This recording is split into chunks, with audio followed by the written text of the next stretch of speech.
सफ़ा मिस्किन आहियूं। मुंहिंजो मुड़ुसु घर में पियो आहे अंधो मोथाज आहे। असांजी केरु सार मल्हाए कोन भा।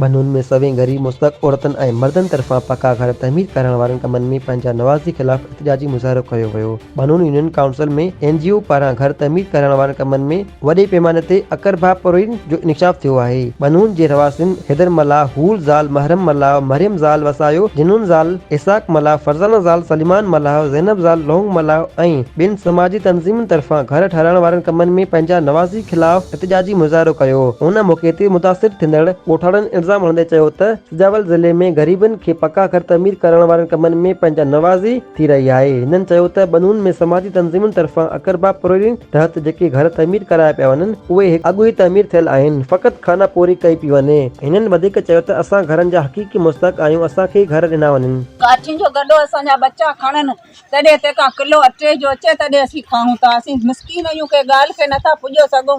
असांजा बच्चा आहिनि तुंहिंजे पुठियां 4-4, 5-5 ॿार आहिनि।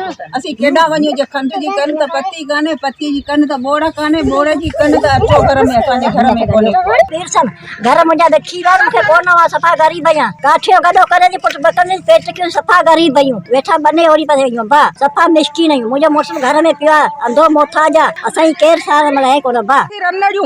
असां सां ज़ुल्म थियो आहे न ॻाल्हि वांगुरु। असांजा कखाइणा घर 4-4 मां खे चवां त मां खे चवां पकनि घरनि वारनि खे घर मिलिया आहिनि। असांजा कखाइणा घर, असांजा लोढ़ा, असांखे कुझु बि कोन मिलियो आहे। असांजी हुकूमत हाज़िरी करे इन्हनि कखनि जा असांजा घर आहिनि। मां हुकूमत ॿियनि खे घर ॾिना आहिनि, असांखे कोन ॾिनई। असीं बंद जे कर सां वेठा आहियूं, मिसकीन ग़रीब आहियूं। जनू मुंहिंजो नालो आहे, पुट जो नालो जब्बार आहे। 2 पुट आहिनि, मां हिकिड़ो अघो त रहे, बाक़ी हिकिड़ो मज़ूरी कंदो त मां ॿारनि जा भाउ औलाद तंहिंखे बि खाराईंदो, असांखे बि खाराईंदो। असां तमामु ग़रीब आहियूं। मुंहिंजो पुटु गाॾा गाॾी वाईंदो आहे तॾहिं असांजो 8 किलो अटे जो ईंदो आहे। सर्वे वारा अचनि पासो ॾेई मटे वञनि हलिया, वरी असीं चऊं त चवंदा पहिरीं किरल आहे। पोइ जंहिंजियूं पकियूं जायूं आहिनि मास्तर आहिनि, तिन जी पकियूं जायूं कोन्हे, जंहिंजा ॿार ट्रायल सां लॻा पिया आहिनि, जिन ड्यूटियुनि वारा। असांखे त ख़ुदा कारण को घर विझारे ॾियो, तव्हांजी महिरबानी आहे। बेज़ार थी पिया, असांखे केरु ॿुधण वारो ई कोन्हे। जॾहिं काज़ी आहिनि बने शहर में, असांजा सभु ख़ाशा माण्हू, उन्हनि जो जेकी चीज़ किरे पई उहा उनखे ठाराए पिया ॾियनि। जेके बि घर में पलीजनि जा घर आहिनि, जेके पली जा ॿिया जेके पिन सभिनी खे घर ठाराए पिया आहिनि। असां चयो उन्हनि खे त असांखे ठाराए ॾियो, असांजी केरु ॻाल्हि ॿुधण लाइ तयारु कोन्हे। और असांजा घर सभु किरी विया आहिनि। ॿुधायो भला हीअ असांजे घर जी हालत लॻी पई आहे। मथां बरसाति थी पई, असीं बचनि खे वठी केॾां वेंदासीं? असांजो इहो अर्ज़ु आहे, असांखे कीअं बि करे असांखे जा असांजे घर भर ठाराए ॾियो न। त मां मुंहिंजी पोड़ी आहे उहा